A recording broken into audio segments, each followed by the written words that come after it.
ሰላም ዊዝ ሳይንስ ዊዝ እንዳሻው ቻናል ተከታታዮች በስንዴ ማዳቀል ማሳ ውስጥ ነው ያለነው። ዛሬ ስለ ሴቴ አዘገጃጀት እናሳያችኋለን። እንግዲህ ሴቷን ስናዘጋጅ ራሷን ለሴቴ ትክክለኛ ታይም መሆኗን ማወቅ አለብን።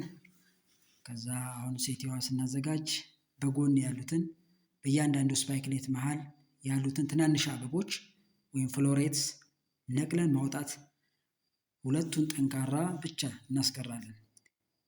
ስለዚህ በመጨረሻ ሶስቱ አንተሮችን በጥንቃቄ ለማውጣት እናት ለማዳቀል ዝግጁ እናደርጋለን ማለት ነው። እንግዲህ ይሄ ዝግጁ እያደረግን ያለ ነው ለእናት ለማዘጋጀት ነው። ይሄ እንግዲህ እናት ማዘጋጀት ወይም ደግሞ ኢማስኩሌሽን እንለዋለን። እንግዲህ ወንዱን ከዚህ ውስጥ የማውጣት ስራ ነው የምንሰራው። ስለዚህ አሁን እየሰራን ያለ ነው በመቀስ እየቆረጥን ነው። እንግዲህ በመቀስ የምንቆርጠው እያንዳንዱ ዘለላ የስፓይክሌቱ ነጠላ ዘለላ ንዑስ ዘለላዎችን ከላዩ ላይ እናስወግዳለን። 1/3ኛውን ያህል እናስወግዳለን።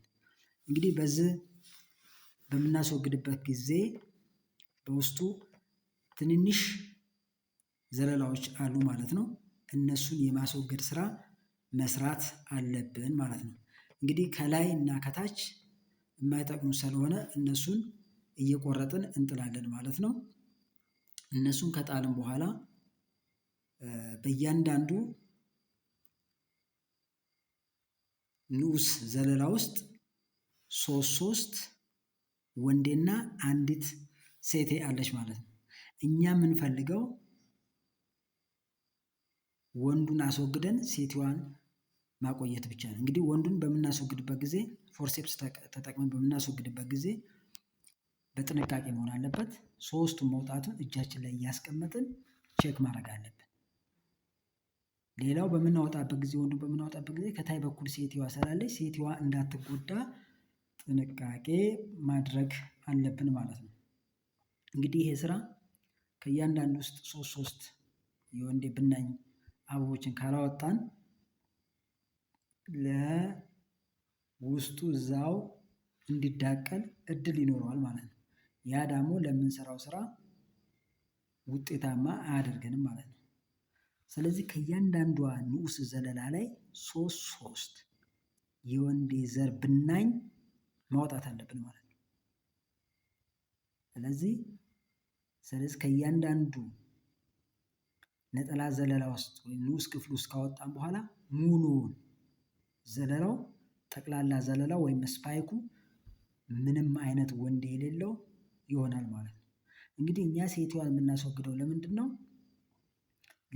እሷ ለምሳሌ ሴትዋ ጥሩ ምርት ቢኖራት አዳፕቴሽኗ ወደዛ አካባቢ ለማዳ ብትሆን ሌላ አቅሟ ደግሞ በሽታ የማትቋቋም ከሆነ ሌላ ወንዴ ወይ ደግሞ ከሌላ ዝርያ በሽታን የሚቋቋም የወንዴ ፖለን እናመጣለን ማለት ነው። ስለዚህ ለዛ ብለን ነው ይሄንን የሴቴ ዝግጅት እያደረግን ያለ ነው ማለት ነው። ስለዚህ ሴቴዋን በትክክል መያዝ ማዘጋጀት አለብን ማለት ነው።